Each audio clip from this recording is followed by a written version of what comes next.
నమస్తే. నేను Prabhakar Venavanka. Welcome to PV news. మనది ముందు, మందిది తర్వాత అని ఒక సామెత ఉంటది. మనది సోమవారం, మందిది మంగళవారం అని. కేంద్రంలో ఉన్నటువంటి మోడీ సర్కారు అదే పని చేస్తా ఉన్నది. తెలంగాణ విషయంలో మొదటి నుంచి గూడా ఇప్పుడు గాదు, మొదటి నుంచి అంటే గత 10 ఏళ్ల నుంచి గూడా ఎట్లా అయితే సవతి తల్లి ప్రేమ చూపిస్తా ఉన్నదో, ఇప్పుడు గూడా అదే పని చేస్తా ఉన్నది. బడ్జెట్‌లో నిధుల కేటాయింపు గావచ్చు, ప్రాజెక్టుల కేటాయింపు గావచ్చు, బడ్జెట్‌లో రైళ్ల కేటాయింపు గావచ్చు, రైల్వే లైన్‌ల కేటాయింపు గావచ్చు, ఇట్లా ఎందులో తీసుకున్నా తెలంగాణకు మంచిగా సున్నం పెట్టి వదిలిపెడతా ఉన్నారు. చివరకు హైదరాబాద్ మెట్రో విషయంలో గూడా సున్నం పెట్టింది. గత ప్రభుత్వం బీఆర్ఎస్ ప్రభుత్వం ఉన్నప్పటి నుంచి గూడా హైదరాబాద్ మెట్రో విస్తరణకు సంబంధించి కేంద్ర ప్రభుత్వానికి ప్రపోజల్స్ పోతా ఉన్నాయి. అప్పుడు ఏదైతే బీఆర్ఎస్ ప్రభుత్వం ఉన్నప్పుడు నాగోల్ నుంచి LB Nagar metro line connectivity కోసం, ఎక్స్‌టెన్షన్ కోసం అని చెప్పి వీళ్ళు ప్రపోజల్ కేంద్ర ప్రభుత్వానికి పంపించారు. పంపిస్తే అప్పుడు ఏం చెప్పింది, అది ఫీజిబిలిటీ లేదు, అంత డబ్బులు రావు, ఆ రూట్‌లో ప్రయాణికులు ఎవరు ఎక్కరు అని చెప్పి దాన్ని అప్పుడు క్యాన్సిల్ చేసేసింది. అప్పుడు వదిలేసింది. సో, కాంగ్రెస్ గవర్నమెంట్ వచ్చిన తర్వాత చాలా రూట్స్ అన్ని మార్చేసింది. మెట్రో ఏదైతే ఎయిర్‌పోర్ట్ మెట్రో ఉందో ఇవన్నీ కూడా లైన్‌లు మార్చేసి ఐటీ కారిడార్ నుంచి కాకుండా ఇటువైపు ఓల్డ్ సిటీ నుంచి ఎయిర్‌పోర్ట్‌కి మెట్రో ఇస్తామని చెప్పిర్రు. దానికి సంబంధించి మేము కేంద్ర ప్రభుత్వానికి ప్రపోజల్స్ పంపించినాము. ఇవాళ రేపు అప్రూవల్స్ వస్తాయి. కేంద్రంలో అందరిని కలిసినాము. కేంద్ర మంత్రులను, మోడీని అందరిని కలిసినాము మేము. ప్రతి ఒక్కరిని పోయిన ప్రతిసారి అందరిని కలుస్తున్నాము. మాకు వచ్చేస్తది పర్మిషను. ఇవాళ రేపు మొదలు పెట్టేస్తామని చెప్పి మాట్లాడారు. కానీ ఇప్పుడు ఏమైంది? ఇప్పటి వరకు పైసా ఇయ్యలేదు. నయా పైసా ఇవ్వలేదు. కనీసం దానికి ఆమోదం కూడా తెలుపుతలేదు కేంద్ర ప్రభుత్వం. ఏదైతే హైదరాబాద్‌లో ఎక్స్‌టెన్షన్ 2, 3 కారిడార్‌లలో ఎక్స్‌టెన్షన్ కోసం రేవంత్ రెడ్డి గవర్నమెంట్ పంపించినటువంటి అన్ని ప్రపోజల్స్‌ని కూడా పక్కన పెట్టేసింది.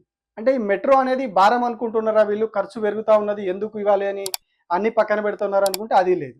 ఎవరికి ఇస్తా ఉన్నారు? వాళ్ళ ప్రభుత్వాలున్న చోట మాత్రమే ఇచ్చుకుంటున్నారు. గతంలో ఏపీకి ఇచ్చిర్రు. విజయవాడ, విశాఖపట్నంలో మెట్రో కొత్తగా ప్రారంభించడానికి వాళ్ళకు పర్మిషన్ ఇచ్చిర్రు. వాళ్ళు ఏదైతే ప్లాన్స్ పంపించిర్రో ఆ ప్లాన్‌లకు పర్మిషన్ ఇచ్చింది. సో, వాళ్ళకి అప్రూవల్స్ వచ్చినాయి కాబట్టి వాళ్ళు దాని మీద కాంట్రాక్ట్‌లు ఇచ్చుకోవడం అదంతా ఆ ప్రాసెస్ నడుస్తా ఉన్నది. అట్లాగే రీసెంట్‌గా లక్నోకి దాదాపు 4,000 కోట్లకు పైగా నిధులు విడుదల చేసిర్రు. కానీ తెలంగాణకు మాత్రం ఇప్పటి వరకు ఇప్పుడు కాంగ్రెస్ గవర్నమెంట్ వచ్చి 20 నెలలు అయితా ఉన్నది. దానికి ముందు 2, 3 ఏళ్ల నుంచి కూడా బీఆర్ఎస్ గవర్నమెంట్ అప్పుడు ప్రయత్నం చేసింది. ఇప్పుడు కాంగ్రెస్ గవర్నమెంట్ కూడా మెట్రో కోసం ప్రయత్నాలు చేస్తున్నది. కానీ దీనికి ఎక్కడ కూడా వీళ్ళు ఆమోదం తెలపట్లేదు. ఇది ఫీజిబుల్ కాదనో, ఇది ఇంకోటో రకరకాల రీజన్స్ చెప్పేసి నిధులు ఇవ్వకుండా, ప్రపోజల్స్‌కి అప్రూవల్ ఇవ్వకుండా పక్కన పెట్టేస్తున్నారు. ఇప్పుడు ఏదైతే ఏపీలో విజయవాడ, విశాఖలో కట్టే ఆ మెట్రో కోసం ఆల్మోస్ట్ 20,000 కోట్లకు పైగా ఖర్చు అవుతది. అది ఇప్పుడున్నటువంటి ఎస్టిమేషన్. ఇంకా రివైజ్డ్ ఎస్టిమేషన్‌లకు వచ్చేసరికి ఇంకా పెరిగిపోతది.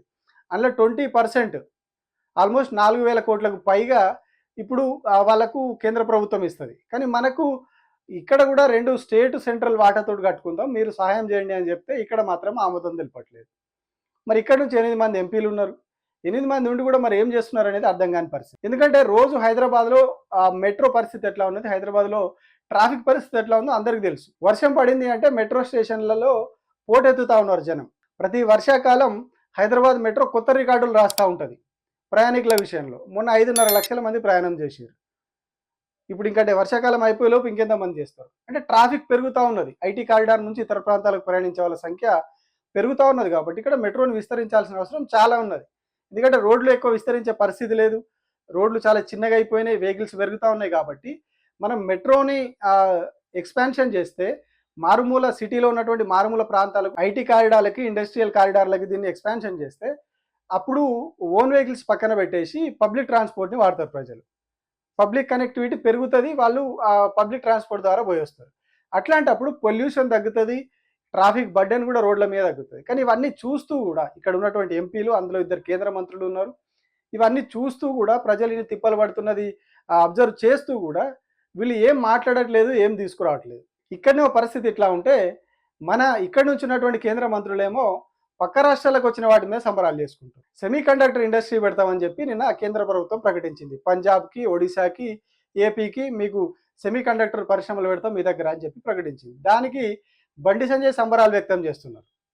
మన తెలంగాణకు తీసుకురావాల్సింది, తెలంగాణలో పెట్టుబడులు పెట్టాలి, తెలంగాణకి ఇట్లాంటి ఫ్యాక్టరీలు రావాలి అని చెప్పి ఇక్కడికి తీసుకురావాల్సింది పోయి పక్క రాష్ట్రాలకు ఇచ్చిన దాని మీద వీళ్ళు సంబరాలు చేసుకునే పరిస్థితి వచ్చింది.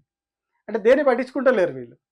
ఏదైతే మెట్రో విషయంలో కూడా లక్నోకి వస్తుంది, వేరే రాష్ట్రాలకి ఎక్స్టెన్షన్కి ఇస్తారు, వాళ్ళందరికీ నిధులు ఇస్తారు, అప్రూవల్స్ ఇస్తారు. కానీ మన హైదరాబాద్ మెట్రోకి మాత్రం రేవంత్ రెడ్డి ఏమంటారు, పోయిన ప్రతిసారి నేను మోడీని కలుస్తున్నా, పోయిన ప్రతిసారి కేంద్ర మంత్రులను కలుస్తున్న పర్మిషన్ల కోసమని ఇన్నిసార్లు చెప్పుకున్నా కూడా అక్కడి నుంచి అప్రూవల్స్ అయితే వస్తలేవు.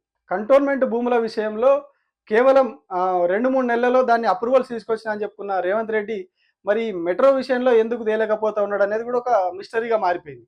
అంటే అంత పెద్ద ఇష్యూనే 2-3 నెలలు రిజాల్వ్ చేయగలిగినటువంటి రేవంత్ రెడ్డి జస్ట్ ఒక మెట్రోకి అప్రూవల్ తీసుకురావడంలో, మెట్రో ఎక్స్పాన్షన్కి అప్రూవల్ తీసుకురావడంలో మరి ఎందుకు ఇంత ఆలస్యం అయితే ఉన్నది, వాళ్ళు ఎందుకు ఇస్తలేరు అనేది కూడా కొంచెం అనుమానాస్పదంగా ఉన్నది. Thank you.